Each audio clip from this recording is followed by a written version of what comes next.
Hey everyone, I'm Garrett Hallfish. Welcome to the Fish Tank. Now, for this week, I really want to talk about 5 great examples of beautiful artwork in anime. Now, when you go up to the average person, they don't necessarily watch anime, and a lot of times when you bring up anime, their mind goes to a very specific point, and quite often, since Studio Ghibli is one of those, that's kind of what their mind jumps to. Everything has to look like that. But there's a lot of different artwork that goes into anime, and I want to celebrate 5 great examples of some very different looking anime.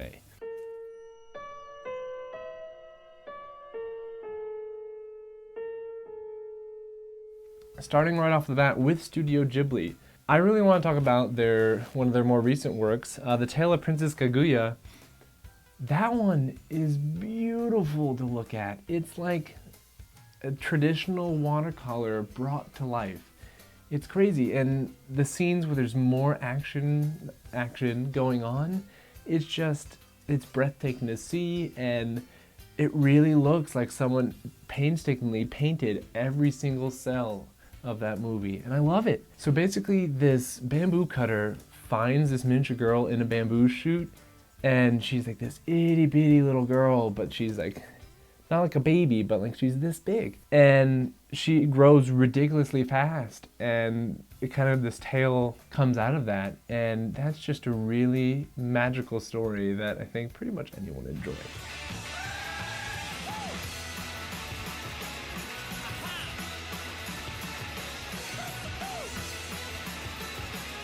For a real different looking anime, look no further than Ping Pong the Animation. Now, this one is really strange but great. It takes this like hyper realistic but exaggerated realistic, so it still looks really cartoony, but there's just more lines to it, there's more detail than you normally see, and because of it, everything just looks weird, but in such a great way. And so basically it follows this story of these 2 young boys, Pico and Smile, who Smile, ironically, never smiles, and that's great. But it's these 2 boys that are in this table tennis club at this school, and this coach sees the potential in especially Smile, and he wants to basically make him a better ping pong player. And it doesn't sound like a great plot, but it's a great show to watch. It uses all these crazy angles and like super accentuated lines to put a lot of action into their movements, and it just makes this so much more entertaining to watch, to just see how this ping pong game goes. And I swear, it makes you look at ping pong in a whole nother level. The fact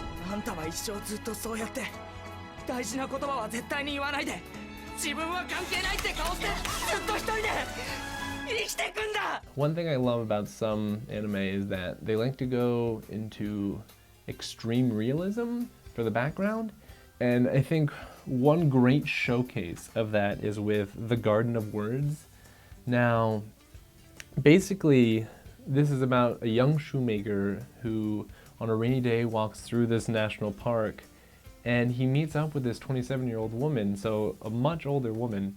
The story, which is enjoyable, it's this love story between them two, but basically, just watching this is such pleasure to your eyes. I mean, there's so many things to look at, there's so many iconic scenes to remember. Simple things like a cell phone look incredible, beer cans look incredible, the train, you've got the raindrops. The raindrops in this movie are so painstakingly animated that you just want to keep watching. I mean, the story, luckily it does hold up, but that one's just pushed aside because you just want to keep watching, and it's just a feast to behold on your eyes.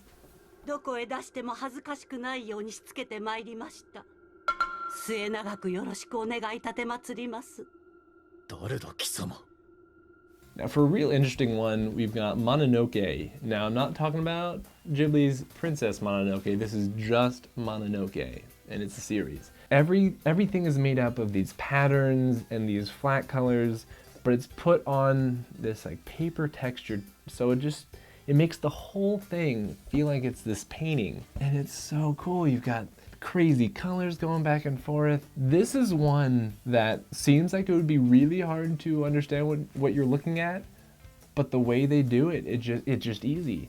But basically, it follows the story of this medicine seller who he basically fights these Mononoke, which are these spirits, and each episode is a different spirit, and he learns more about the spirit and then ultimately defeats them.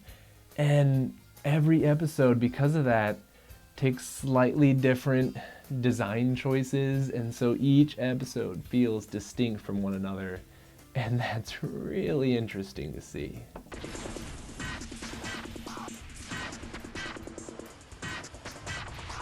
Another one that people tend to know about is Redline, and Redline, to put it simply, is basically just a racing movie set on a distant planet in the future. It's pretty interesting, but what makes this visually interesting is that there's a lot of harsh black lines, a lot more than you normally see with animation. So it almost feels like a comic book, but then you also have all these exaggerated angles, especially like once they go into hyperdrive or just super speed.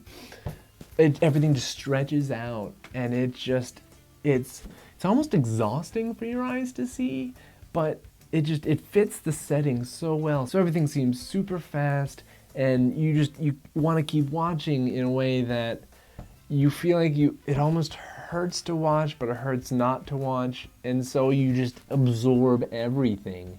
So those 5 shows are just the tip of the iceberg when it comes to different anime styles in anime. So to save time and for you guys to really just go and watch them, I want to list out a number of other shows you guys should just watch. I mean, there's Tatami Galaxy, Mind Game, Dead Leaves, Katanagatari, Ghost in the Shell. It just keeps going. Really, just if this opens your eyes to watch different anime than you would normally watch, or maybe you have a friend who normally doesn't watch anime, but they see this and this helps them get into anime, not because they don't realize this is anime, that could be a special gift for you guys. So please let me know if you watch any of these shows, what you think of these shows in the comments below. You can find us on Twitter at NerdMuchCom. You can also find us on Facebook via the description below. And if you like this video, and if you hated this video, either way, please hit that little subscribe button on the bottom. That would do me a huge favor. I'll see you next time.